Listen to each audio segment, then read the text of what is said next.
Hello everyone, আমার এই ছোট্ট চ্যানেলে তোমাদের সকলকে স্বাগত।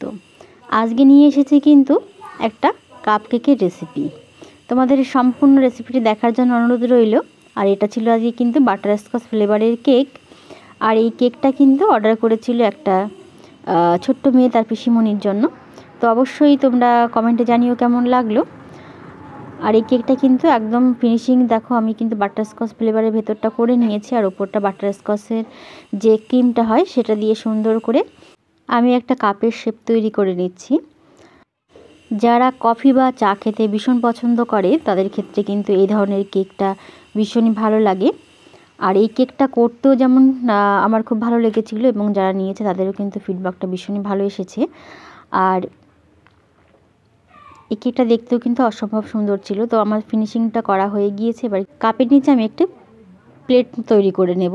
তোমরা যারা প্লেটটা তৈরি করতে পারবে না তারা কিন্তু পুরো কাপ যে বোর্ডটা সেটাকে সাদা ক্রিম দিয়ে কভার করে দিও, তাহলে কিন্তু ভীষণ ভালো লাগবে দেখতে। তো এখানে আমি একটা প্লেটের শেপ দেওয়ার চেষ্টা করেছি। তোমরা কমেন্টে জানিও কেকটা কেমন হয়েছে, প্লেটটা আদৌ ঠিকঠাক হয়েছে কিনা। তবে আমি যতটা পেরেছি ততটা কিন্তু সুন্দর করারই চেষ্টা করেছি। এখানে দেখো প্লেটের শেপটা আমার মোটামুটি তৈরি করা হয়ে গিয়েছে। আর এখানে ফর্নের এবং কেকের যে বেস থাকে সেটা দিয়ে কাপের হাতল আমরা তৈরি করে নেব।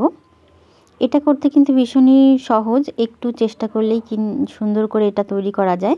আর এটাতে কিন্তু যে টুথপিকের কাঠি হয় সেগুলো দিয়ে কিন্তু আমরা সেট করে নেব। প্রথম অবস্থায় দুটো বা তিনটে টুথপিকের কাঠি দিয়ে আমরা এটাকে সেট করে নেব। পরবর্তী ক্ষেত্রে এটাকে তুললেও দিতে পারি।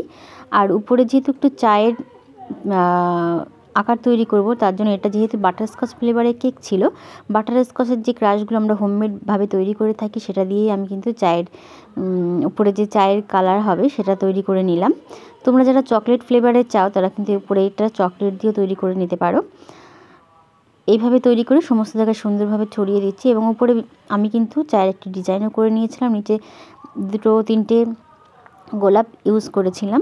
তোমরা চাইলে তোমাদের ইচ্ছা অনুযায়ী এখানে ডিজাইনটা করে নিতে পারো। আমার ফাইনাল লুকটা দেখো কেমন হয়েছে অবশ্যই কমেন্টে জানিও। সকলকে অনেক ধন্যবাদ শেষ পর্যন্ত দেখার জন্য।